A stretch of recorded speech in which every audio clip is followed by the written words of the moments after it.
sekali kita boleh melayani Tuhan di tempat ini, dan kesempatan yang indah ini Tuhan berikan. Kita akan mulai ibadah pada pagi hari ini. Kita naikkan pujian, segala puji dan syukur hanya bagimu ya Tuhan Yesus. Kami bersyukur Tuhan karena Engkau begitu baik.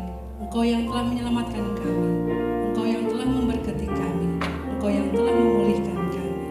Haleluya.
Dengan apakah ku balas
Yesus kami menyembah-Mu.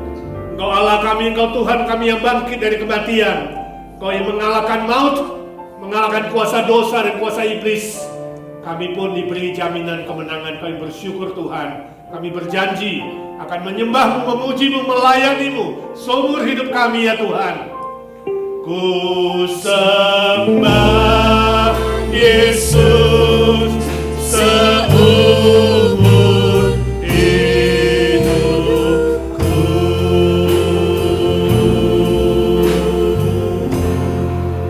Amin.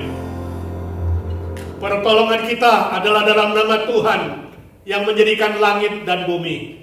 Turunlah atas kita sekalian kasih karunia dari Tuhan Yesus Kristus, damai sejahtera dari Allah Bapa, penghiburan, pertolongan, dan pengajaran dari Roh Kudus.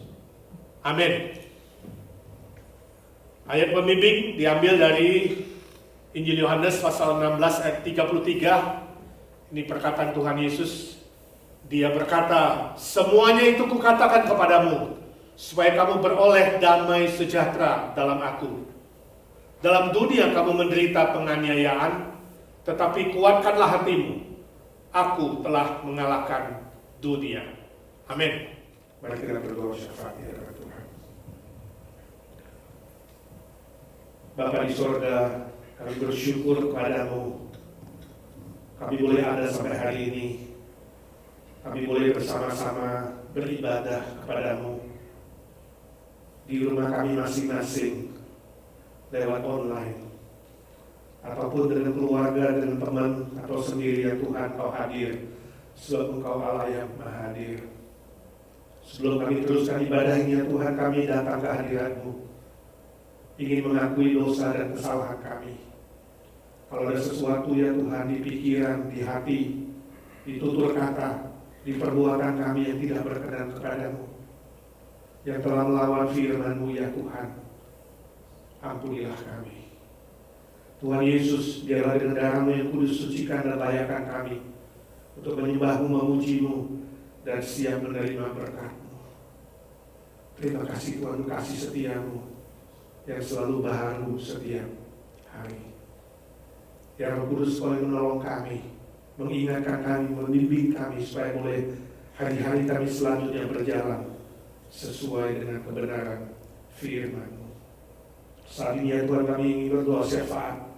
Secara khusus kami menyerahkan Lain dan seluruh keluarga di New Jersey ya Tuhan, yang kami dengar mereka positif COVID-19 ya Tuhan, kasihanilah.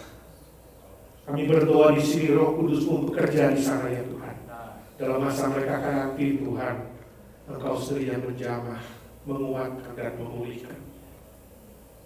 Sesuai dengan waktu-Mu ya Tuhan, kami rindu mereka boleh sehat kembali, seluruh keluarga. Boleh dites nanti, mungkin 2 minggu lagi menjadi negatif ya Tuhan. Curahkan kuasa-Mu, kasih mujizat-Mu. Biarlah lewat masa penantian ini seluruh keluarga boleh introspeksi di hadapan Tuhan, refleksi. Kalau ada yang belum sungguh-sungguh mengenal-Mu, kami minta dalam nama Tuhan Yesus, mereka boleh rendahkan hati dan menerima Engkau sebagai Tuhan dan Juru Selamat. Juga kami berdoa untuk seluruh dunia yang sedang merana, menderita. Ada sebagian besar yang belum mengenal-Mu ya Tuhan. Biarlah pada masa-masa sekarang ini, masa penantian, mereka pun boleh refleksi diri, memeriksa diri, mengevaluasi diri, mengingat kembali bahwa hanya Engkau Tuhan Yesus, satu-satunya Tuhan yang bangkit dari kematian. Biarlah melalui wabah COVID-19 ini Tuhan, banyak jiwa boleh rendah hati menerima Tuhan Yesus sebagai Tuhan dan Juru Selamat. Kami berdoa syafaat ya Tuhan untuk saudara-saudara kami yang setiap hari harus keluar rumah,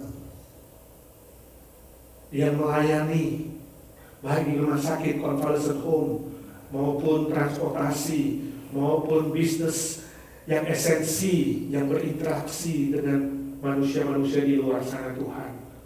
Engkau menghibur, menguatkan, dan memelihara. Kami berdoa untuk Easter keluarga yang barusan dites ya Tuhan, belum tahu hasilnya. Kami minta dalam nama Tuhan Yesus, pulihkan dan sembuhkan. Semua kawan-kawan yang lain, Kami minta Tuhan lindungi, pelihara mereka dari ujung rambut sampai ujung kaki. Tuhan, setiap hari mereka membutuhkan kasih karunia-Mu, belas kasihan-Mu yang baru setiap pagi ya Tuhan. Lindungi agar mereka dijauhkan dari virus ini, agar mereka tidak juga jadi carrier yang membawa kepada keluarga. Kami minta dalam nama Tuhan Yesus yang menang. Tuhan, Engkau lindungi dan pelihara satu demi satu. Kami bersyukur Tuhan untuk seluruh jemaat sore hari ini ada dalam pemeliharaan-Mu. Secara khusus kami serahkan seluruh senior kami Tuhan. Lindungi, pelihara dan jaga. Beri sukacita mereka yang kesepian, mereka yang butuh teman Tuhan. Engkau tolong mereka merasakan kehadiran-Mu ya Tuhan, dan mereka tetap boleh berfungsi sebagai prajurit-prajurit doa. Berkati hubungan keluarga yang lebih akrab. Kami semua menyerahkan diri kami masing-masing ya Tuhan, supaya di masa seperti ini pun kami memeriksa diri. Khususnya kami doakan gereja-gereja di dunia ini, di Indonesia Tuhan. Biarlah gereja-gereja hamba Tuhan tidak gontok-gontokan. Tapi kami berdoa dalam nama Tuhan Yesus, semua pendeta hamba Tuhan, pemimpin gereja, aktivis boleh merendahkan diri di hadapan Tuhan. Tiada yang menonjolkan diri menganggap lebih penting dari yang lain. Tapi masing-masing mengoreksi diri, merendahkan diri, mengakui keterbatasan diri, kelemahan diri, dan boleh dimurnikan oleh-Mu Tuhan. Sebab Engkau memurnikan lewat rumah-Mu terlebih dahulu. Engkau menghajar orang-orang yang Engkau cintai Tuhan, dimurnikan imannya, dimurnikan motivasinya, tujuannya, dan cara-caranya dalam hidup dan pelayanan ini. Terima kasih Tuhan, Kau sudah dengar doa kami. Kami minta di dalam satu nama, Tuhan Yesus Kristus, Tuhan yang sudah bangkit dari kematian, Tuhan yang hidup selama-lamanya. Kami berdoa dan memohon berkat Tuhan. Amin. Amin. Tuhan memberkati. Haleluya. Puji Tuhan. Ada sukacita saudara. Amin. Saya percaya walaupun ada di rumah lewat ibadah online ini, kita tetap bersukacita. Amin. Kita akan naikkan pujian. Takkan kuizinkan ketakutan. Haleluya. Karena iman kita pada Yesus Tuhan, dan tidak ada alasan lawan hati, karena Yesus ada di sini. Haleluya. Tepuk tangan.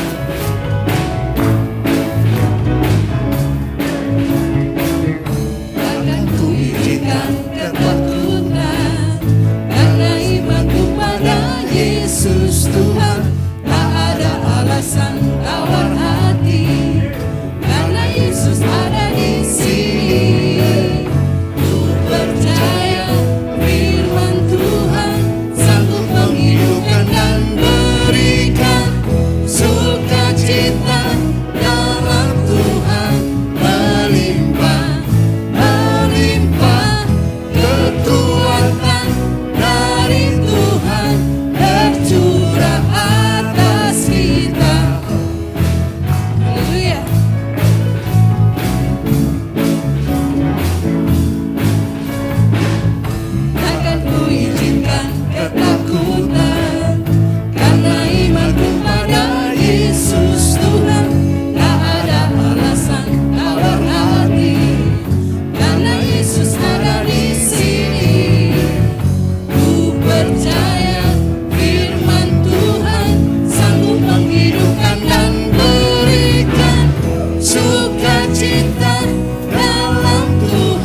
baca bertanggapan. Diambil dari Lukas 24 ayat 1 dan 8. Saya akan mulai ayat pertama dan saudara nanti ada kedua dan seterusnya. Dan ayat ke-8 kita baca bersama-sama. Tetapi pagi-pagi benar pada hari pertama minggu itu mereka pergi ke kubur, membawa rempah-rempah yang telah disediakan mereka. Mereka mendapati batu sudah terguling dari kubur itu. Dan setelah masuk mereka tidak menemukan mayat Tuhan Yesus. Sementara mereka berdiri bermanggung-manggung di tengah itu, tiba-tiba ada dua orang berdiri dekat mereka memakai pakaian yang berkilau-kilauan. Mereka sangat ketakutan dan menundukkan kepala. Tetapi kedua orang itu berkata kepada mereka, "Mengapa kamu mencari Dia yang hidup di antara orang mati? Ia tidak ada di sini. Ia telah bangkit. Ingatlah apa yang dikatakannya kepada kamu ketika ia masih di Galilea, Yaitu bahwa anak manusia harus diserahkan ke tangan orang-orang berdosa dan disalibkan dan akan bangkit pada hari yang ketiga." Bersama-sama, maka teringatlah mereka akan berkata Yesus itu. saudara, kita akan teruskan pujian kita. Tuhan kita adalah Tuhan yang besar. Amin. Amin. Tidak ada lawannya, saudara. Sebab Tuhan Maha Besar dan sangat terpuji. Haleluya.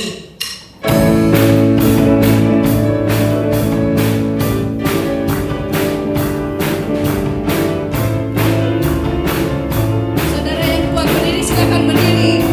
Mari yang di rumah bagi berdiri, kita naikkan pujian kita. Tuhan Maha Besar. Haleluya.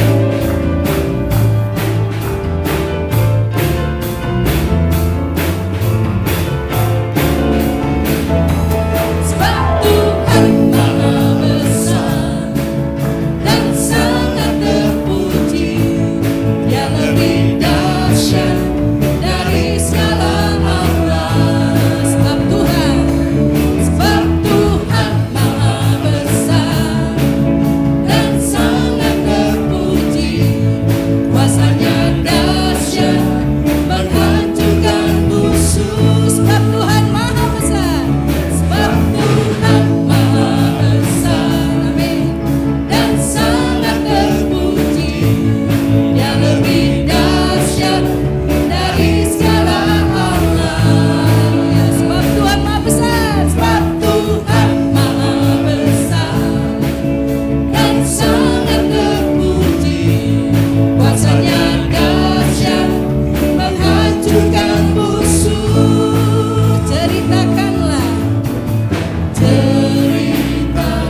3.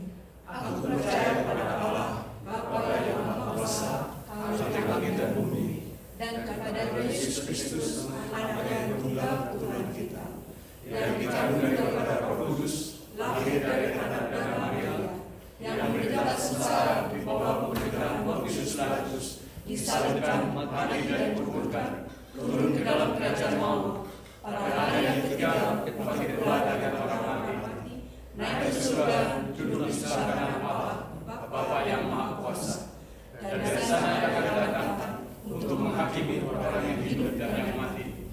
Aku percaya kepada Roh Kudus, gereja yang kudus dan sama, persekutuan orang kudus, pengampunan dosa, kebangkitan tubuh, dan hidup yang kekal. Amin. Saudara, kita akan mendengarkan firman Tuhan. Terlebih dahulu kita akan naikkan pujian. Hanya Tuhan yang kita andalkan, apapun keadaan saudara, situasi apapun, hanya Tuhan Yesus yang menjadi pengharapan kita. Hanya Dialah satu-satunya, saudara. Kita naikkan pujian. Engkau Tuhan yang setia. Terima kasih Tuhan buat kasih setia di dalam hidup kami.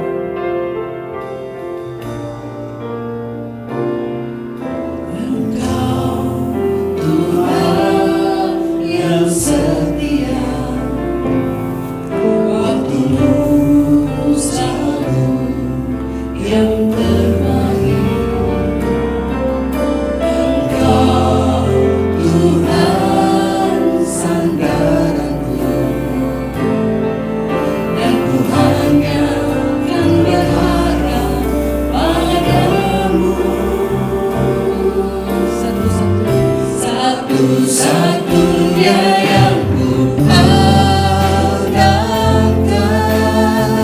satu-satunya yang ku percaya, Engkau sumber kekuatan, sumber pengharapan, sumber kedamaian. Satu-satunya yang ku andalkan, satu-satunya yang ku percaya, Engkau Tuhan memberkati, Tuhan penyembuhku, Tuhan pemulihku.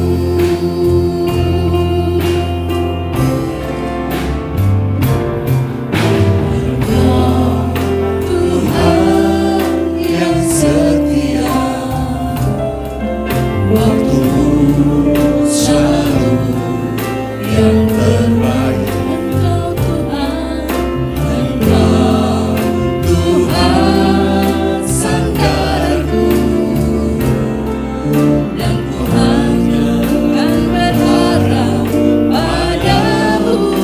Satu-satunya ku andalkan, satunya yang ku andalkan, satu-satu yang ku percaya, satunya yang ku percaya, Engkau sumber kekuatan, sumber pengharapan, sumber kedamaian. Satu-satunya yang ku andalkan, satu-satunya yang ku percaya, Engkau Tuhan memberkati, Tuhan penyembuhku, Tuhan pemulihku. Satu-satunya yang ku andalkan, satu-satunya yang ku andalkan, satu-satunya yang ku percaya, Engkau sumber kekuatan, sumber pengharapan, sumber kedamaian.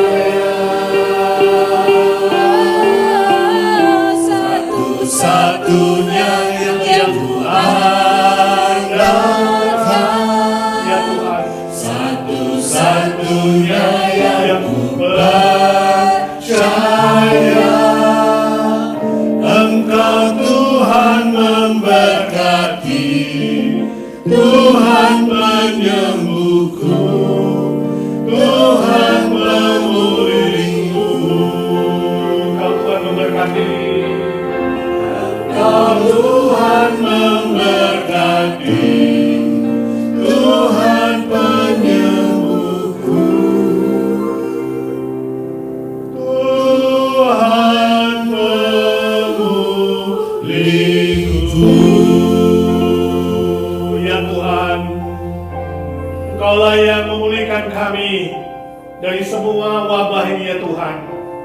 Engkaulah yang sanggup, bukan manusia, bukan teknologi, bukan kepintaran, bukan kegagahan, tapi karena kuasa kebangkitan-Mu ya Tuhan Yesus. Kau yang memberkati setiap kami, memulihkan setiap kami, memulihkan dunia ini. Yang belum percaya boleh kembali kepadamu, yang sudah percaya lebih mengasihi-Mu dan lebih mengasihi sesama. Oh Tuhan, kami ingin belajar firman-Mu, urapi hamba-Mu, jadikan dia alat untuk menjelaskan firman Tuhan bagi kami satu persatu, agar kami bukan saja mengerti, ya Roh Kudus kami diberi kekuatan untuk melakukan firman Tuhan. Kami siap belajar dari firman-Mu. Terima kasih Tuhan Yesus, terima kasih Tuhan. Engkau Tuhan memberkati, Tuhan penyembuhku, Tuhan pemulihku, dan Tuhan pemulihmu.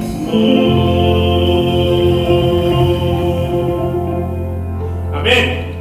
Amin. Sudah yakin Tuhan memulihkanmu? Puji Tuhan. Saudaraku yang kekasih, hari ini adalah minggu kedua setelah Paskah, ya. Dan satu minggu sesudah Paskah, minggu lalu kita rayakan Hari Kebangkitan Kristus. Saya ingin mengajak kita memikirkan sebuah judul, yaitu Damai Sejahtera Bagimu. Damai Sejahtera Bagimu. Hari ini sebagian besar orang Kristen, termasuk kita, kalau ketemu orang, ya, suka menyampaikan kata shalom, ya, salamnya itu shalom, shalom, ya. Ada yang pleset shalom, ya, sebenarnya shalom, ya. Itu artinya damai sejahtera. Tapi permisi tanya, menurut saudara, apa makna dari damai sejahtera itu? Apakah damai berarti tidak ada peperangan, tidak ada kesusahan, tidak ada kepanikan, ya, tidak punya musuh, damai baik-baik semua? Atau damai itu adalah sebuah perasaan tenang, ya, perasaan tidak takut, perasaan bahagia, perasaan senang? Apakah saudara mengerti seperti itu? Bila ya, kalau ada salah satu anggota keluarga atau teman yang menghadapi krisis, ya, menghadapi bencana, masalah keluarga, masalah finansial, atau dia sedang sedih, atau karena ada kematian orang yang dikasihi, apakah kita pantas mengucapkan salam kalau ketemu dia? Ataukah saudara tetap mengucapkan salam dengan menyapanya kalau ketemu?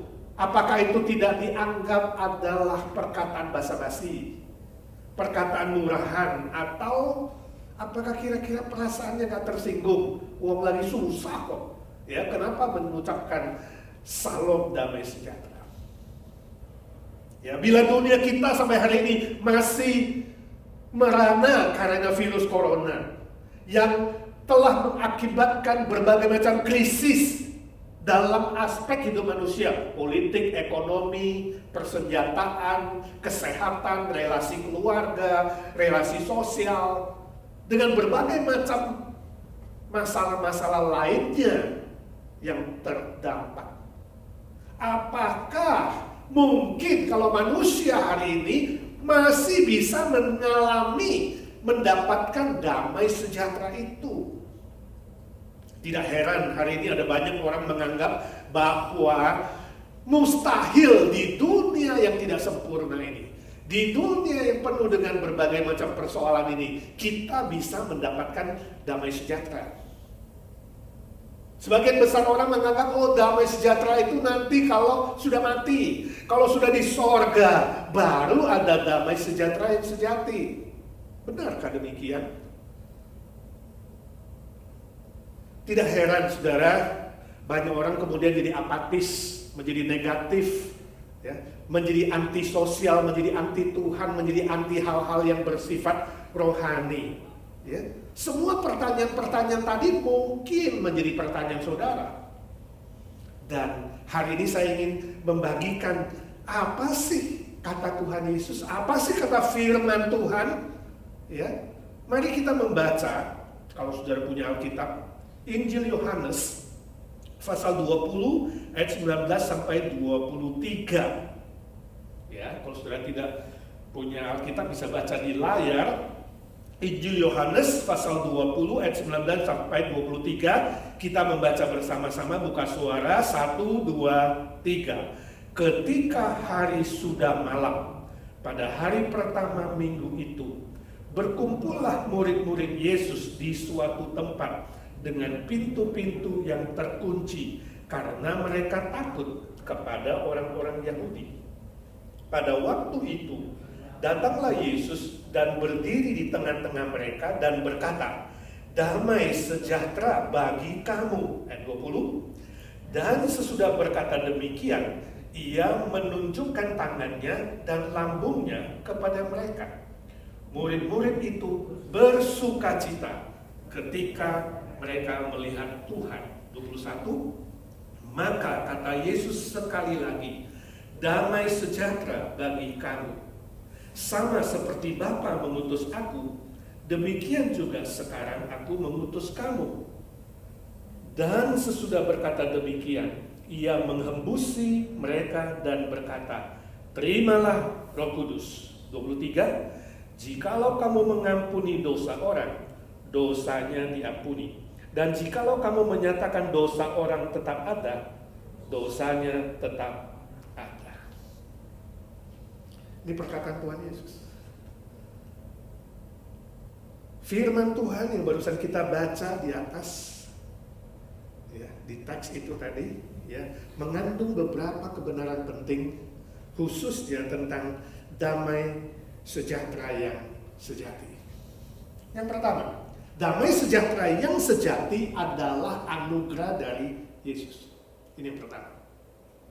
Anugerah dari Yesus, pemberian Yesus. Nah saudara, waktu itu setelah Yesus mati, 3 hari kemudian dia bangkit, murid-murid sebagian besar belum tahu, ya, kecuali beberapa wanita di hari pertama. Malam itu saudara, mereka masih ketakutan. Mereka ketakutan, mereka mengunci diri, mereka bersembunyi. Sebab apa? Sebab Yesus yang mereka banggakan, Mesias yang mereka tunggu, Rabi mereka telah mati. Ditambah dengan orang-orang Yahudi, pemuka agama, mereka ingin mencari pengikut-pengikut Yesus, menangkap dan menganiaya. Jadi dalam ketakutan, dalam kepanikan. Dalam situasi demikianlah Tuhan Yesus hadir. Pada situasi mereka ketakutanlah Tuhan Yesus yang bangkit itu hadir di tengah-tengah mereka dan berkata, "Damai sejahtera bagi kamu." Wow, indah sekali. Pada saat saudara mungkin di rumah ketakutan, kepanikan, mendengar firman Tuhan ini dalam posisi ketakutan, ingat, Yesus hadir, dia bangkit. Dan dia mengatakan, "Damai sejahtera bagi kamu." Artinya apa? Artinya damai sejahtera itu datang dari Tuhan. Artinya damai sejahtera itu sebenarnya adalah dari Tuhan Yesus. Artinya damai sejahtera itu adalah pemberian, anugerah dari Yesus. Yesus yang sudah bangkit. Yesus yang maha hadir. Yesus yang hidup. Yesus yang bisa muncul dengan tubuh kebangkitannya tiba-tiba, saudara. Pintu terkunci. Dia maha hadir, ya, dan dia masuk ke tengah-tengah murid-murid. Oh, kehadiran Yesus yang bangkit membawa perubahan. Kehadiran Yesus yang bangkit melenyapkan ketakutan para murid. Yang tadinya mereka takut, mereka panik, mereka stres, mereka frustrasi. Ketika melihat Yesus yang bangkit, firman Tuhan bilang, mereka semua bersuka cita. Kehadiran Yesus Kristus membawa damai sejahtera dan sukacita. Ketakutan para murid digantikan dengan sukacita. Walaupun pemuka-pemuka agama, musuh-musuh dari orang Yahudi terus akan mengejar, menangkap mereka. Walaupun masalah belum selesai, walaupun persoalan masih ada, ya, mereka tidak takut lagi. Sebab Yesus yang maha hadir, Yesus yang hidup itu, Yesus yang memberi damai sejahtera itu, membuat mereka bersukacita. Mereka ingat lagi, oh sebelum Yesus bangkit, oh sebelum Yesus ini naik ke atas kayu salib, dia pernah berkata. Itu yang tadi kita baca di ayat pembimbing Yohanes 16 ayat 33. Yesus berkata, semuanya itu kukatakan kepadamu, supaya kamu beroleh damai sejahtera di dalam aku. Oh hebat sekali, perkataan ini powerful. Aku berkata supaya kamu dapat damai sejahtera di dalam aku. Memang dalam dunia ini kamu menderita penganiayaan, tapi ingatlah, aku sudah mengalahkan dunia. Oh murid-murid ingat perkataan Tuhan Yesus sebelum itu. Dan mereka tahu sekarang Yesus jelas-jelas memberi mereka damai sejahtera dan sukacita di tengah-tengah ketakutan mereka. Perkataan Yesus benar, perkataan Yesus terbukti. Ya, tidak ada satupun perkataan Tuhan Yesus di muka bumi ini ketika dia inkarnasi yang tidak tergenapi. Tidak ada satu perkataan pun dari Tuhan Yesus yang salah. Semuanya benar adanya. Luar biasa. Kalau saudara di tengah-tengah murid-murid itu, kira-kira saudara ikut sukacita atau saudara ragu-ragu? Atau saudara mungkin, benar gak ini Yesus, jangan-jangan hantu ini ya, kok pintu-pintu terkunci, kenapa dia bisa datang? Mungkin sebagian murid ada berpikir begitu. Itu sebabnya kemudian Yesus menunjukkan apa? Luka di tangannya. Lihat tanganku, lihat lambungku. Ya. Artinya Yesus bilang, aku bukan hantu, aku sungguh-sungguh bangkit. Aku Tuhanmu yang bangkit, ya. Walaupun bisa tembus dinding, tapi ini tubuh kebangkitan, tubuh yang mulia, yang kekal sifatnya, yang bukan sementara. Oh, saudaraku, kebangkitan Tuhan Yesus bukanlah halusinasi para murid. Kebangkitan Tuhan Yesus bukanlah dongeng, bukanlah mitos, ya, bukanlah teori, tapi terbukti. Sebuah fakta, kenyataan historis, sejarah yang terjadi di muka bumi ini di abad pertama. Seluruh hidup Tuhan Yesus, pelayanan dia yang penuh dengan keajaiban dan mujizat, kematian dan kebangkitannya dicatat dan dipelajari oleh para sejarawan terkenal di muka bumi ini sejak abad pertama sampai abad kini. Ada ribuan catatan-catatan dalam dokumen kuno yang sangat mahal disimpan di dalam museum-museum yang terkenal. Oh saudaraku, Yesus sungguh-sungguh bangkit dan sungguh-sungguh memberimu damai sejahtera. Ya. Jadi bukan tunggu mati. Damai sejahtera yang sejati bukan tunggu saudara mati. Bukan tunggu kalau mudah-mudahan masuk surga, bukan. Tapi ketika masih di bumi ini, ketika saudara masih di bumi ini, saudara bisa mendapatkan damai sejahtera itu. Ketika kita masih bergumul, walaupun di dunia ini ada berbagai macam tantangan, persoalan, masalah, ya, peperangan, bencana kelaparan, bencana alam, kecelakaan, sakit penyakit, virus COVID-19 yang belum selesai, walaupun belum mereda, damai sejahtera itu available. Damai sejahtera dari Tuhan itu bisa saudara dapatkan. Sebab Yesus sudah bangkit. Dia hidup, dia maha hadir, dia maha menyertai. Penyertaan Tuhan adalah kekuatan yang terbesar untuk mengalahkan semua ketakutan, semua kepanikan, semua persoalan. Sebab Yesus yang bangkit adalah sumber damai sejahtera, sumber sukacita, sumber kekuatan, dan sumber berkat yang baru. Walaupun itu damai yang sejati, Suatu hari saudara diadakan pertandingan melukis. Ada sebuah perusahaan bikin pertandingan melukis dan memberi judul pertandingan lukisan itu adalah Damai Sejahtera. Yang ikut daftar dan ikut pertanding itu ribuan orang saudara. Mereka melukis dengan tema Damai Sejahtera. Ribuan lukisan masuk, kemudian terpilihlah 3 lukisan final. Saudara tahu juara 3 melukis apa? Juara 3 melukis seorang ibu, wajahnya tenang, ya, matanya biru, damai seolah-olah, ya. Wajah yang tenang itu memeluk seorang bayi dalam pelukannya. Bayi itu tutup mata, bulu matanya lentik, dan dia sedang disusui. Ibu itu menyusui bayi itu begitu tenang. Memang bayi dalam pangkuan ibu menemukan ketenangan, menemukan kedamaian. Tapi itu juara 3. Juara 2 melukis apa? Juara 2 melukis padang rumput yang hijau, langit yang biru tanpa awan, kelihatan begitu damai. Ada sungai yang jernih mengalir, airnya begitu bening seperti kaca, kita bisa lihat tembus sampai ke batu-batu kerikil yang ada di dasar sungai itu. Lalu di sekitar padang rumput itu banyak domba yang sedang bermain.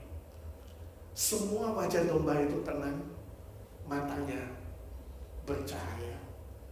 Ada yang lari-lari, ada yang kejar-mengejar, ada yang minum pipa, ada yang sedang minum air. Wah, mereka semua senang. Lalu ada seorang gembala sedang mengawasi seluruh domba itu, pegang tongkat.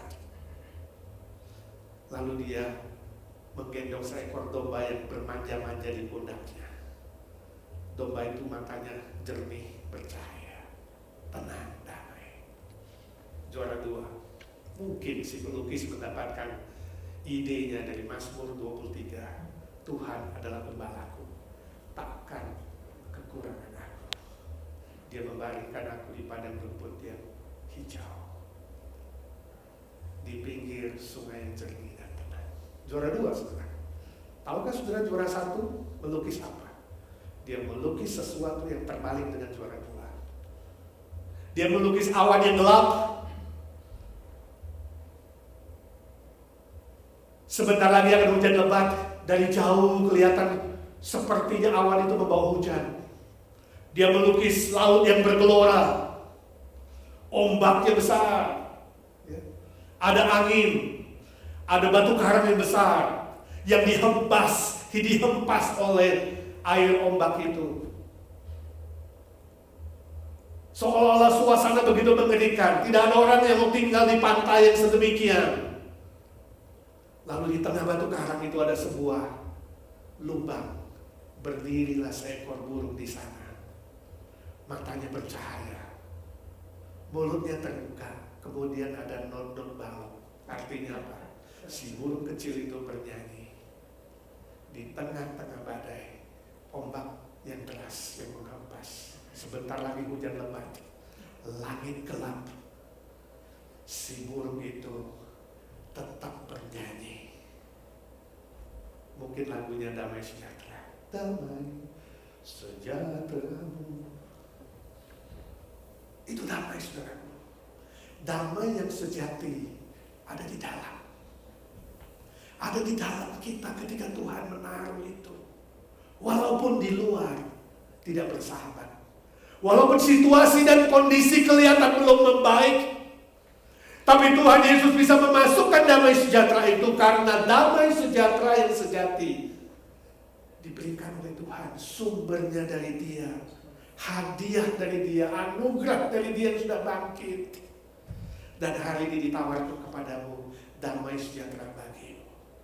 Yesus menawarkan kepada siapa saja.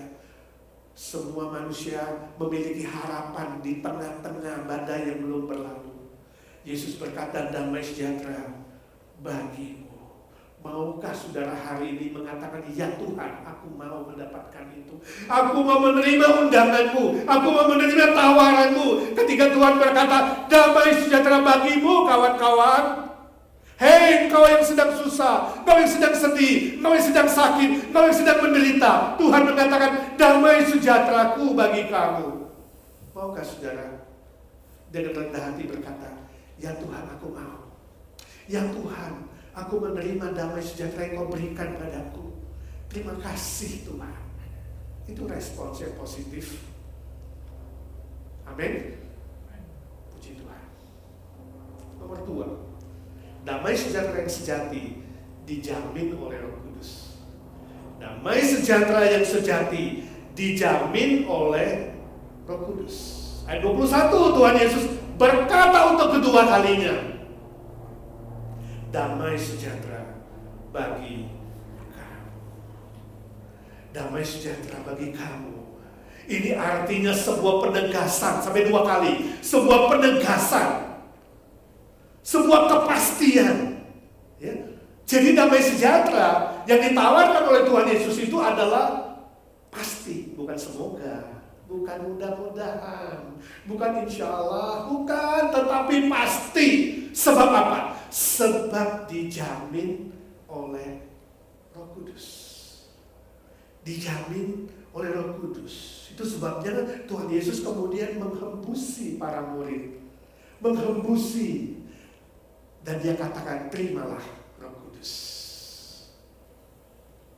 Saudara, praktek ini, praktek menghembusi dan mengatakan terima Roh Kudus hanya boleh dilakukan oleh Tuhan Yesus. Sebab dia adalah Allah pencipta dan dia menciptakan alam semesta ini dengan nafas firman-Nya. Dia memberi kehidupan kepada Adam yang dibentuk dari tanah liat itu adalah dengan menghembusi nafas hidup. Eksklusif hanya dilakukan oleh Tuhan Yesus, tidak oleh para rasul, tidak oleh siapapun pendeta, hamba Tuhan, siapapun yang menawarkan menghembusi kamu dan mengatakan terima Roh Kudus, itu menyesatkan. Hati-hati saudara, ya, jangan sembarangan. Saudara yang menjadi hamba Tuhan, ya, menjadi pengkhotbah, ya, menjadi rohaniwan, ingat, mari kita merendahkan hati menjadi hamba yang baik. Praktek ini hanya eksklusif milik Tuhan Yesus, ya, bukan oleh manusia siapapun, ya.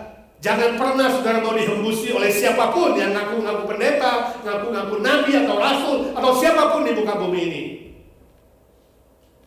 Nah, saudaraku, Roh Kudus yang diberikan oleh Yesus Kristus ini akan tinggal di dalam para murid selama-lamanya. Ini juga pernah Yesus ucapkan sebelum dia disalibkan dan sebelum dia bangkit, yaitu Yohanes 14 ayat 16. Seorang penolong akan kuutus kepadamu. Dia akan menyertaimu, yaitu Roh kebenaran. Dia akan menyertaimu selama-lamanya. Ini loh saudara, ini loh garansi dari damai sejahtera itu. Sebab Roh Kudus adalah garansi. Roh Kudus adalah meterai di dalam diri anak-anak Tuhan yang percaya. Dan Roh Kudus itu yang kemudian jadi saksi yang mengatakan engkau anak Allah yang asli, engkau bukan yang palsu. Dan Roh Kudus ini juga sebagai penolong, kata Tuhan Yesus, yang akan menghibur, menguatkan, mendoakan, memimpin, memenuhi kamu, supaya bisa menjalani hidup di dunia dengan berbagai macam cobaan, godaan, tantangan. Bukan sementara waktu 1-2 hari, 1-2 bulan sampai masa badai ini berlalu, bukan, tapi selama-lamanya. Oh puji Tuhan, selama-lamanya Roh Kudus tinggal di dalam diri orang-orang yang percaya. Bayangkan saudara, kalau di dalam kamu ada satu meterai yang menjamin kepastian keselamatanmu. Kalau di dalam kamu ada seorang saksi yang mengatakan kau anak Tuhan, bukan anak iblis. Kalau di dalam kamu ada seorang penolong yang memberimu pimpinan, penghiburan, kekuatan untuk menjalani hidup ini dengan penuh kemenangan. Saya tanya, kamu damai gak? Pasti. Pasti kita mengalami damai yang sejati, bukan? Ya pasti dong. Kenapa? Sebab damai sejahtera yang asli bukan suatu usaha atau aktivitas lahiriah, bukan. Bukan suatu perbuatan manusia atau praktek-praktek yang mencoba menenangkan pikiran dan perasaan, baik dengan aktivitas lahiriah atau aktivitas yang bersifat psikologis, bukan. Bukan semua aktivitas itu, semua rangsangan-rangsangan dari luar secara fisik dan secara psikologis tidak memberikan damai sejahtera yang sejati. Damai sejahtera yang sejati dijamin oleh Roh Kudus yang diutus Tuhan Yesus yang bangkit, tinggal di dalam diri orang percaya selama-lamanya. Saya baca sebuah artikel ya beberapa waktu yang lalu di Filipina, saudara, di Filipina ya, itu ada sebuah kota ya, mereka ingin membuat sebuah kejutan ya yang mereka sebut dengan damai kelas dunia ya. Jadi world class peace, damai kelas dunia. Untuk apa? Untuk memenangkan rekod khusus dan bisa dimasukkan ke dalam Guinness World Record. Caranya bagaimana? Caranya kumpulkan orang sebanyak mungkin bersama-sama akan menyalakan lantern ya, lampu gitu ya.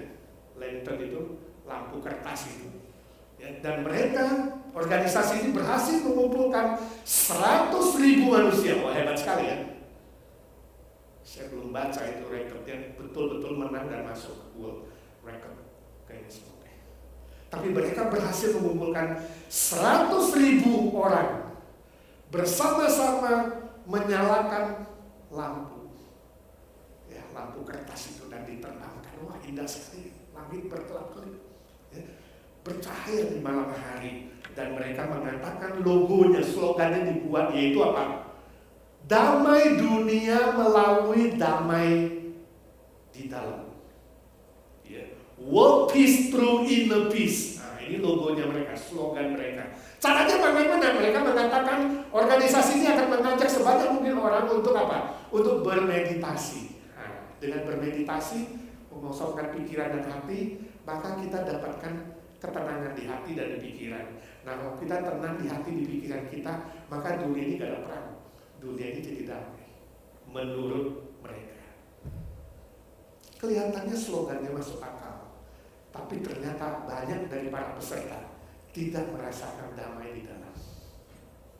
Saudara, mungkin meditasi, yoga, ya, transcendental meditation, praktek-praktek psikologis ya, dan kemudian aktivitas-aktivitas mengosongkan diri dan menenangkan hati mungkin bisa mengurangi stres, mungkin bisa mengurangi tekanan darah tinggi, mungkin bisa membuat saudara itu lebih rileks sedikit, gak terlalu panik khususnya pada masa-masa wabah COVID-19 ini ya, melegakan emosi dan pikiran. Tapi saudaraku, pasti tidak memberikan damai sejahtera yang sejati.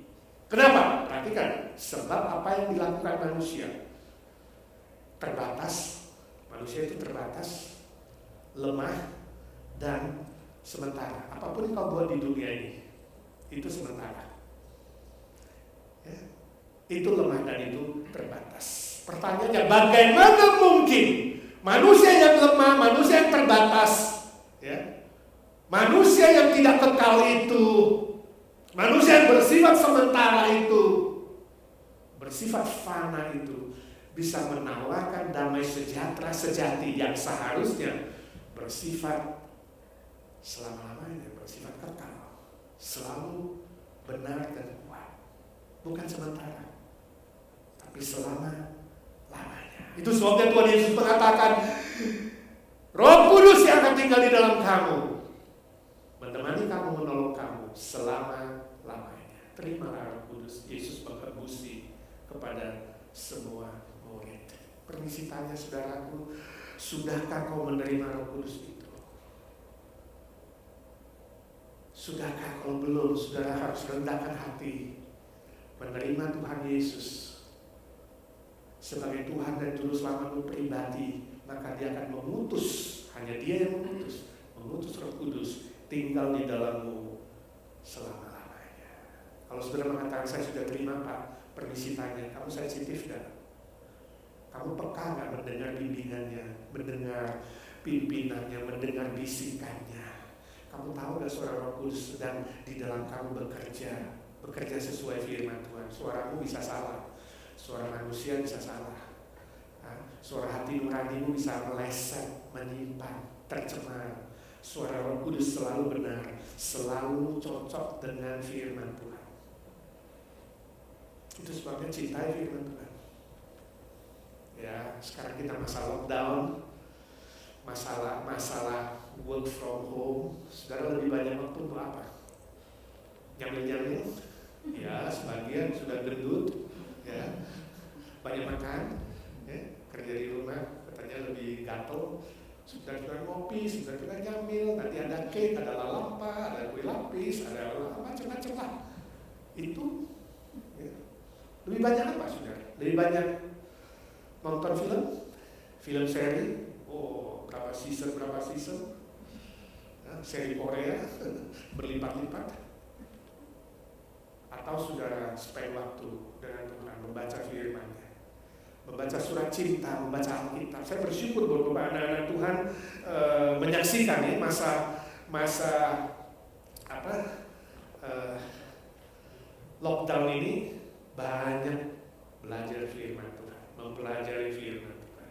Itu salah satu manfaat dari COVID-19. Kalau sudah tanya apa manfaat wabah COVID-19, lebih banyak waktu bisa baca Alkitab, bisa belajar firman Tuhan, lebih banyak dengar firman Tuhan. Tapi jangan salah dengar saudara, ya, banyak juga yang sampah-sampah di luar sana.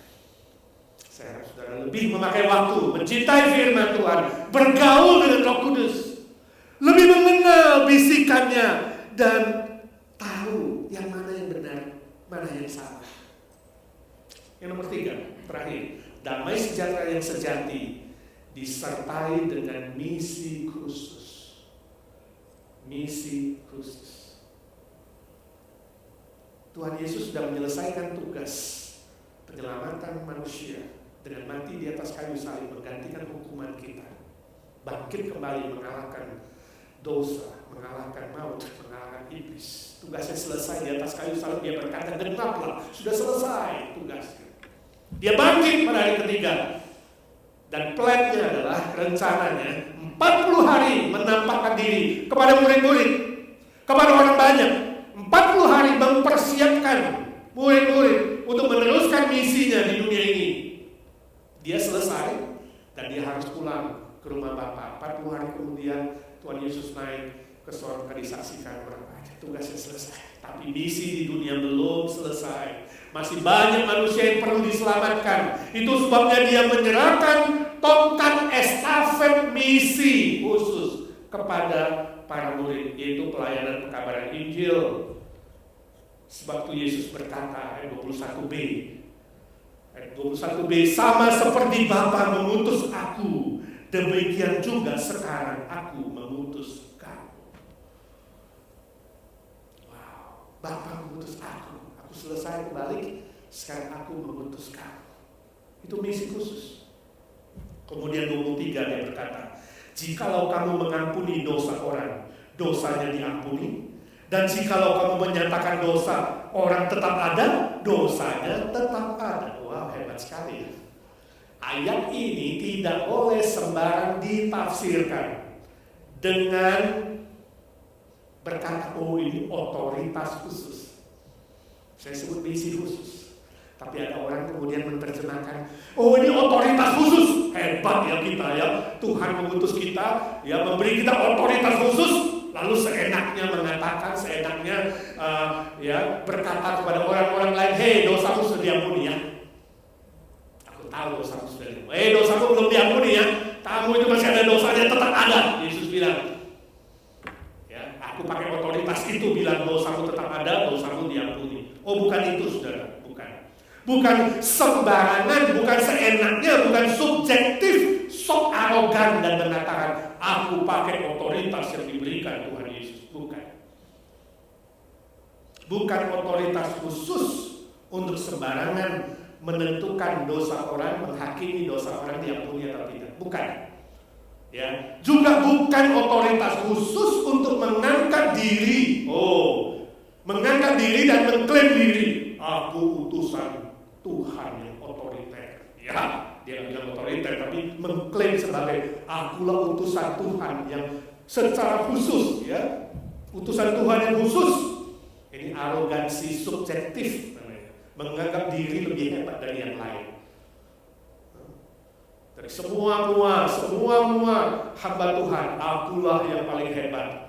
Hati-hati dengan pendeta-pendeta dan guru-guru palsu atau klaim nabi palsu, ya, sebagai nabi atau rasul yang menganggap diri lebih hebat dari yang lainnya, yang suka klaim mengatakan saya adalah utusan Tuhan yang dengar suara Tuhan langsung.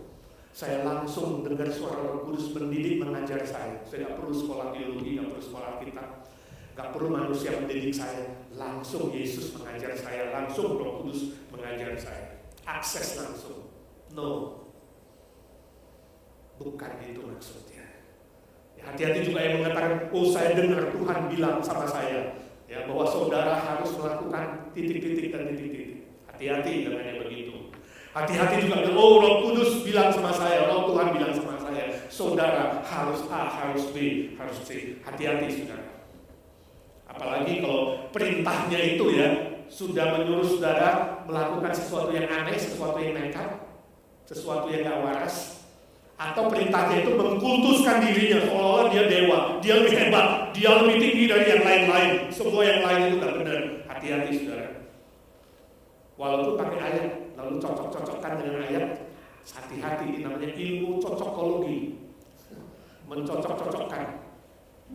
Atau asal comot ayat, ya, itu comotologi, comot sini, comot sana, tidak lihat konteksnya, tidak melihat Alkitab secara keseluruhan, saudara, atau subjektif seenaknya. Menurut saya, ini Tuhan yang langsung mengajar sama saya, tafsir seenaknya, saudara. Hati-hati, tidak perhatikan sejarah, tidak perhatikan konteks budaya, konteks pendengar, penulis dan lain-lain, saudara. Tidak belajar baik-baik. Perhatikan, kalau tidak cocok dan sesuai dengan Alkitab secara menyeluruh, saudara berhak menolaknya. Kalau saudara tidak ada konfirmasi dari Roh Kudus yang juga di dalam kamu, hati-hati saudara bisa menolaknya. Dulu ada teman saya, dia praktek pelayanan di sebuah kota, lalu ada seorang majelis gereja, ya, semua majelis itu hamba Tuhan juga, masih single, kepalanya botak, ya, gak terlalu cakep, ya, naksir ini teman saya cewek yang cakep. Lalu dia bilang sama teman saya ini mahasiswa teologi yang masih praktek, saya sudah doa 2 minggu dan Tuhan bilang sama saya bahwa kaulah jodohku. Walaupun dia pemimpin, walaupun dia punya gelar, walaupun dia itu sekolah, walaupun punya otoritas itu, saudara jangan cepat percaya. Teman saya nangis, lari balik ke kampus. Lalu dosen bilang, balik lagi bilang sama pemimpin itu, sorry ya Tuhan gak bilang sama saya. Mengerti saudara, itu konfirmasi. Jadi bukan sepihak, seenaknya aja. Oh Tuhan bilang sama saya, kamu harus mempersembahkan setengah dari rumahmu. Tuhan bilang saya bahwa dia sudah mau datang, jual rumahmu besok, ya, lalu persembahkan untuk pekerjaan Tuhan. Saudara bilang sorry, Tuhan gak bilang sama saya. Dia bilang sama kamu, gak bilang sama saya. Perlu konfirmasi saudara. Jangan kira cuma ini yang punya Roh Kudus, gua gak punya, sama-sama punya. Kalau benar dia akan cerita sama kamu, dia akan cerita sama saya. Bilang begitu. Harus ada konfirmasi saudara. Hati-hati. Saya pelayanan di Indonesia baru tiba di airport, sudah dijemput, diajak makan di restoran, ya. Teman saya ajak makan lalu kumpulin 3 family yang tidak percaya Tuhan. Saya nggak tahu diajak makan, ternyata suruh saya izin. Saya ceritakan Yesus yang bangkit. Saya ceritakan Yesus yang mati di salib. Waktu bilang Yesus yang bangkit, mereka ketawa. Lalu yang satu bilang, Pak, Bapak gak tahu ya, itu minggu lalu di Jelambar, di Jakarta itu ada 9 pendeta, 9 orang mengatakan mereka dapat perintah dari Tuhan Yesus. Ya. Disuruh Tuhan Yesus mendoakan orang yang mati. Sudah dipeti. Mereka akan melakukan seperti Tuhan Yesus membangkitkan Lazarus, mereka akan melakukan membangkitkan mayat itu. 9 orang. Tapi tidak bangkit. Mana? Dia bilang Yesus bangkit punya kuasa. Hamba-hambanya bisa melakukan seperti Tuhan Yesus. Meniru seperti Tuhan Yesus membangkitkan Lazarus. Mana? Saya cuma digituin, saudara. Coba Bapak jawab, itu kenapa bisa begitu? Pendeta loh, 9 orang loh, bukan 1 orang loh. Nah, coba gimana jelasin? Saya bilang maaf, saya gak kenal ke 9 orang itu. Tapi izinkan saya bilang bukan menghakimi, menilai. 9 orang itu pendeta palsu. Jangankan bilang pendeta, saudara diamond aja ada palsu. Mirip. Gak heran ada pendeta palsu. Gak heran banyak orang Kristen palsu. Di Amerika berapa gereja liberal? Pendetanya homo, lesbi kok. Kaget dia. Hah? Pendeta homo? Tapi yang saya tawarkan kepadamu hari ini bukan menjadi seperti pendeta itu atau orang Kristen palsu. Saya tawarkan Tuhan Yesus yang sungguh-sungguh bangkit dari kematian secara historis, secara sejarah, fakta kenyataan, bukan dongeng, bukan teori. Yesus bangkit mengalahkan maut. Kalau engkau tidak bisa mengalahkan maut, engkau membutuhkan Tuhan Yesus. Saya puji Tuhan ketika orang itu menerima Tuhan. Puji Tuhan. Tapi poin saya, saudara, hari ini memang ada pendeta palsu. Sengaja memalsukan, hanya mau cari nama, kalau bangkit dia terkenal. Kalau nggak bangkit dengan orang nggak kurang beriman itu mah menang sendiri. Ada yang ngaku-ngaku nabi, rasul, palsu pasti. Karena nabi udah selesai perjanjian lama, rasul perjanjian baru. Setelah 12 rasul nggak ada rasul yang lain. 20 abad nggak ada rasul. Tiba-tiba abad 21 muncul rasul, siapa Anda? Mari kita semua yang menjadi rohaniwan hamba Tuhan yang full time, saya mengajak kita semua rendahkan hati. Mari menjadi hamba yang melayani, yang sungguh-sungguh belajar firman Tuhan. Jangan memperalat mengatakan saya dapat otoritas langsung, saya mendapatkan perintah langsung dari Tuhan. Jadi telepon seorang teman dari Indonesia, dia konglomerat juga. Orang kaya punya teman konglomerat juga. Istri temannya sakit kanker stadium 4. Nah, istrinya suka ke persekutuan karismatik, gak tahu di mana. Lalu pendetanya datang. Tuhan bilang, istrimu pasti sembuh. Saya akan panggil tim doa khusus, doa pakai bahasa roh. Tapi bapak bersedia kan suaminya? Dia bilang sama suaminya, you bersedia kan mendukung pekerjaan khusus? Ini ada persembahan khusus yang perlu diberikan. Kalau mana dimintain berapa dikasih. Panggil tim doa khusus, saudara. Ternyata istrinya gak sembuh. Bukan sekali, saudara, 2 kali. Setelah cek lagi, dokter bilang stadium 4 sudah menjalar. Datang lagi pendeta, bawa tim lagi, doa lagi, bahasa roh lagi, saudara. Dan minta lagi persembahan khusus, saudara. Oh, menentukan angkanya. Oh, suami sangat mencintai istrinya. Dia kasih berapa aja. Setelah didoakan, istrinya meninggal. Gak lama kemudian meninggal. Sang suami marah besar, pendeta bohong, orang Kristen pembohong, pendusta. Satu makan nangka, semua kena getah. Sampai hari ini teman dari sahabat saya yang telepon itu bilang, Pak Edi tolong bagaimana nginjili teman saya ini. Dia tadinya sudah simpati, sudah datang, sekarang menolak, mengejek, menghina, membuang. Semua palsu. Saya bilang, wow, itu PR besar. Gak gampang. Dia kena ajaran palsu, dia kena praktek palsu. Alkitab tidak pernah mengajarkan doa kesembuhan pakai bahasa roh, gak pernah. Alkitab tidak pernah bilang seorang itu dapat perintah langsung, berani jamin ini pasti itu. Siapa? Mari saudara-saudaraku yang mengaku hamba Tuhan pendeta, mari kita lebih merendahkan hati.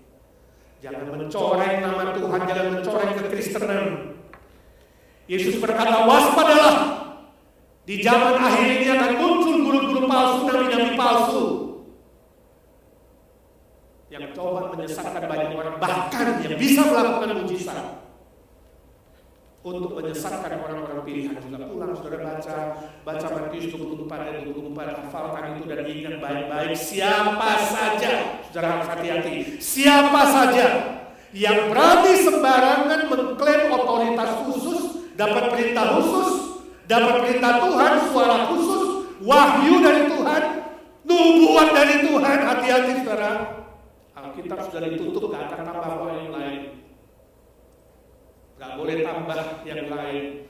Yang coba ramalan yang aneh-aneh lalu ujung-ujungnya minta persembahan khusus. Oh, itu pasti hamba uang, mata duitan, bukan hamba Tuhan. Bahkan saya dikirimi ditanya, Pak, ini ada lagi, katanya lagi heboh di Indonesia, pendeta-pendeta yang pamer kekayaan di medsos dulu, jamnya berapa mahal, bajunya berapa mahal, kacamatanya berapa, sepatunya berapa, istri-istrinya juga ikut-ikut pamer, saing-saingan siapa yang lebih mahal, siapa yang lebih hebat, siapa yang lebih banyak viewersnya, kenapa begini? Saya bilang, wah, saya juga nggak tahu. Tapi bagi saya, kita doakan saja lah, please. Ya, saya tidak tahu kenapa, tapi doakan supaya orang-orang yang inferior, ya, bukan mencari identitas diri pada hal-hal materi, bukan saja hamba Tuhan, bukan saja pelayan, aktivis, semua orang Kristen. Doakan supaya di tengah-tengah wabah ini jangan sok, jangan arogan, jangan pamer diri. Ya. Doakan saya juga, doakan istri saya juga, doakan pelayan-pelayan dan hamba Tuhan yang lain. Jangan gila hormat, jangan gila harta, jangan gila nama, jangan gila kuasa, jangan merasa diri lebih hebat dari orang lain, jangan gila hal duniawi, jangan gila betulan. Ya, jangan sampai saudara gila betulan. Ayat 23 ditegaskan sekali lagi, bukan otoritas khusus. Ayo 1, 2, 3 ngomong, bukan otoritas khusus, tapi misi khusus, misi pekabaran Injil. Ketika kita memberitakan Injil keselamatan, karena Yesus sudah naik ke surga, tugas dia tentang keselamatan sudah selesai, misi keselamatan. Sekarang kita yang diutus. Sama seperti Bapa mengutus Kristus, dia mengutus kita meneruskan misi keselamatan ini. Ketika kita mengabarkan Injil, mengabarkan salib Tuhan yang mengampuni, mengabarkan kebangkitan Kristus yang memberi hidup kekal, setiap orang yang menerimanya, kita umumkan dosa diampuni di dalam Yesus Kristus. Bagi siapa yang menolak, kita umumkan. Pada siapa yang tidak percaya, dosanya tidak diampuni. Kau tak bisa menyelesaikan dosa dengan apapun, kecuali kau datang kepada Yesus Kristus. Saudara, semua amanat agung Tuhan Yesus yang ditulis di kitab Injil bagian akhir dan kitab awal Kisah Para Rasul itu adalah misi khusus supaya semua murid Kristus, semua kita, bukan hanya hamba Tuhan orang iman full time, semua kita diberi misi khusus. Artinya kita yang sudah menerima damai sejahtera itu harus diteruskan kepada orang lain. Damai sejahtera yang sejati disertai misi khusus. Inilah tujuan kita diselamatkan. Inilah tujuan kita menerima damai sejahtera, supaya kita setelah terima tidak lipat tangan. tidak mongkar-mongkar untuk naik surga, tidak menjadi arogan, tidak menjadi egois, tidak menjadi malas, tidak menjadi cuek dan tidak peduli, tapi kita membagikan kepada orang lain. Tujuan hidup orang Kristen bukan mencari kekayaan, bukan mengejar kekayaan dunia, bukan mengejar hal-hal yang bersifat jasmani dan nafsu kedagingan, bukan untuk mencari kemewahan pamer diri, tapi untuk membagikan kabar keselamatan bagi setiap orang yang belum percaya, dimulai dari keluarga sendiri, teman-teman dekat, dan orang-orang yang Tuhan izinkan kamu ketemu.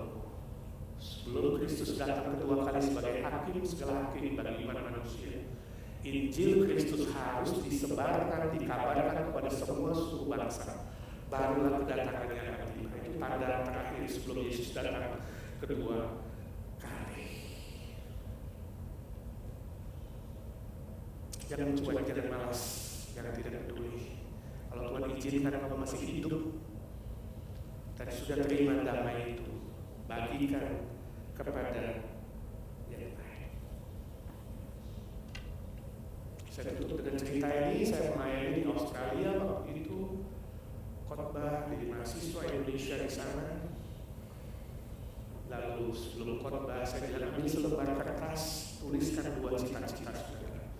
Mahasiswa tulis cita-citanya, nggak sama-sama kemudian bawa ke depan. Lalu saya baca, wow, cita-cita mahasiswa Indonesia di Aussie itu hebat-hebat. Ada yang mau jadi insinyur, jadi dokter, ya, jadi businessman, jadi CEO, jadi ahli musik, ahli kimia. Ada yang bilang mau cita-cita bangun rumah yang mewah di tepi pantai, ada yang cita-cita mau menikah dengan wanita tercantik di dunia, macam-macam. Ya. Tapi semua bagus-bagus.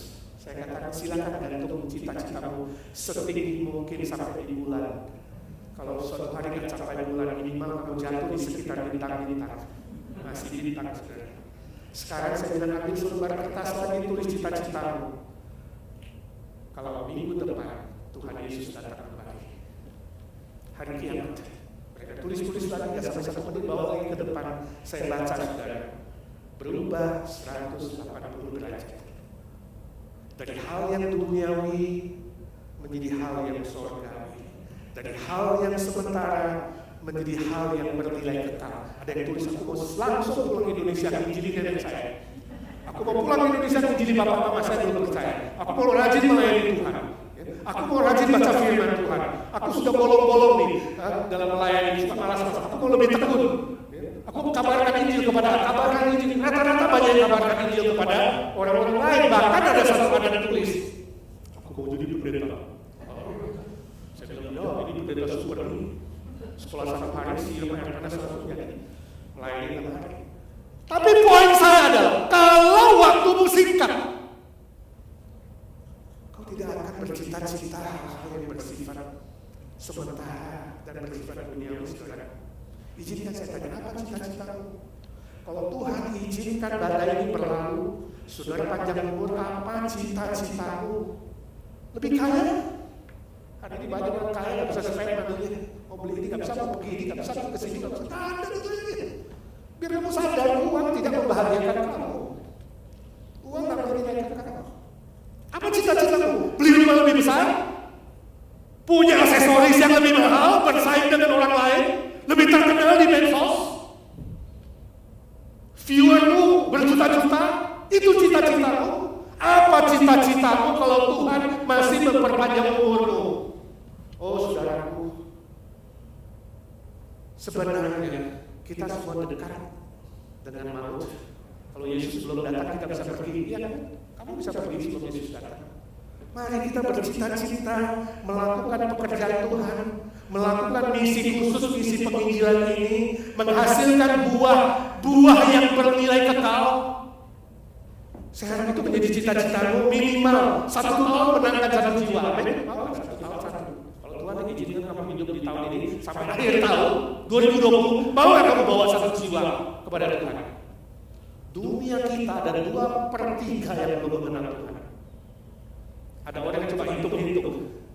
Kalau setiap orang Kristen 1 tahun bawa 1 jiwa saja, 1 tahun menangkan 1 jiwa saja, seluruh dunia akan percaya kepada Tuhan Yesus dalam waktu 3 tahun. atau dia terkenal. Wow. Mari saudaraku jangan tertidur, jangan hidup untuk diri sendiri. Kalau Tuhan izinkan kau hidup panjang umur, punya berkat, punya uang, punya karunia, punya mulut bisa bicara, punya kesempatan, maukah saudara mengambil misi khusus ini, melakukan misi khusus ini, memenangkan jiwa untuk kerajaan Tuhan? Amin. Ini juga bukti bahwa damai sejahtera yang asli. Damai sejahtera yang asli datang dengan diam-diam kamu terima. Tapi kalau sungguh kamu terima asli, kamu tidak bisa diam. Kamu tidak akan tinggal diam. Kamu akan bicara, kamu akan bagikan kepada orang lain. Amin. Saya doakan biarlah hidup saudara berbuah untuk kerajaan Tuhan. Amin. Mari kita berdoa. Bapa di sorga, suara hamba-Mu sudah berhenti. Ya Tuhan, biarlah suara Roh Kudus terus berbisik-bisik di hati setiap kami, sampai kami sungguh-sungguh menjadi murid Kristus yang mau taat firman-Mu. Ketika kami lupa, Tuhan ingatkan. Ketika kami lemah, Tuhan kuatkan.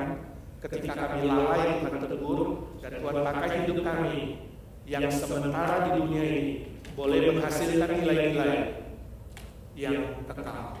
Dalam nama Tuhan Yesus kami berdoa dan memohon berkat Tuhan. Amin. Puji Tuhan, kita telah mendengarkan firman Tuhan.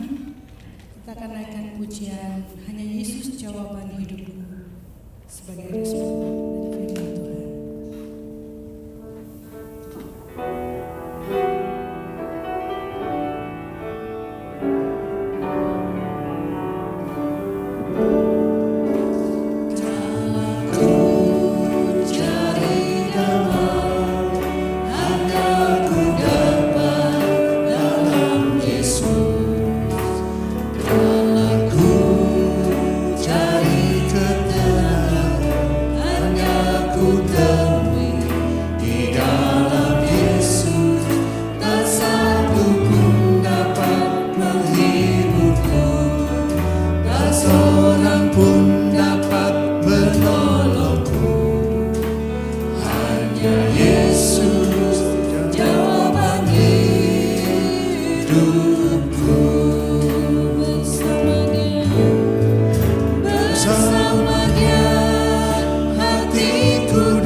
Seorang pun dapat menolongku.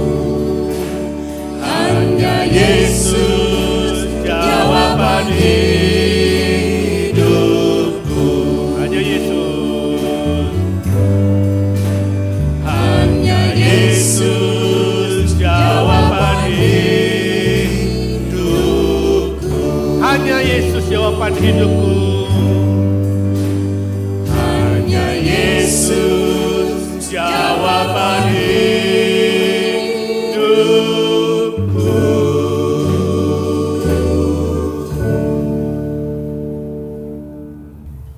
kita bangkit berdiri, arahkan hatimu kepada Tuhan. Terimalah berkat Tuhan. Tuhan memberkati engkau dan melindungi engkau. Tuhan menyinari engkau dengan wajah-Nya dan memberi engkau damai, sejahtera, kasih karunia. Tuhan menghadapkan wajah-Nya kepadamu, memberimu sukacita, kekuatan, damai yang sejati, misi khusus pekabaran Injil, agar hidupmu berbuah memenangkan jiwa-jiwa untuk kerajaan Tuhan dan menjadi berkat bagi banyak orang lain. Sampai kita menyelesaikan tugas bertemu dengan Tuhan muka dengan muka dalam sorga yang mulia selama-lamanya. Amin. Amin.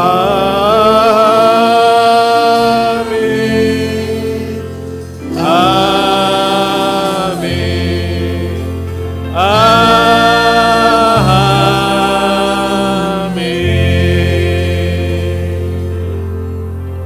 Silakan duduk saudara sekalian, izinkan saya pakai sedikit waktu untuk pengumuman. Yang pertama, minggu depan kita masih ibadah online, jadi belum bisa ketemu kumpul di gereja, menunggu pengumuman dari pemerintah, dari governor kita secara resmi, kapan boleh dibuka. Ya, sudah berdoa. Saya sih berharap awal Mei atau minimal Mother's Day minggu kedua kita bisa rayakan bersama-sama di gereja kalau Tuhan izinkan. Ya, Jumat tetap PRT online.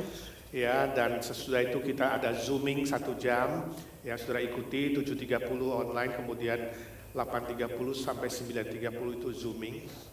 Ya, bagi saudara yang ingin mempersembahkan, kalau saudara punya Zelle atau saudara bisa download Zelle, ya, saudara bisa lakukan juga lewat Zelle, kirim ke igncOffering@gmail.com, ya, nanti akan ditayangkan oleh dimasukkan juga di dalam warta. Saudara dapat warta jemaat, ya, minggu malam, ya, kemudian nanti setiap hari ada renungan harian. Saudara ikuti renungan harian, mari kita bertumbuh bersama-sama, saling mendoakan, saling menguatkan. Saudara yang punya permohonan doa, pelayanan khusus, bantuan apa saja, kontak koordinator wilayah di PRT masing-masing. Yang di barat Linda Chen, yang di timur itu Frankie Tarore, yang di selatan itu Shirley Turangan, dan di utara itu ada Lisa Nur Salim, atau bisa kontak saya.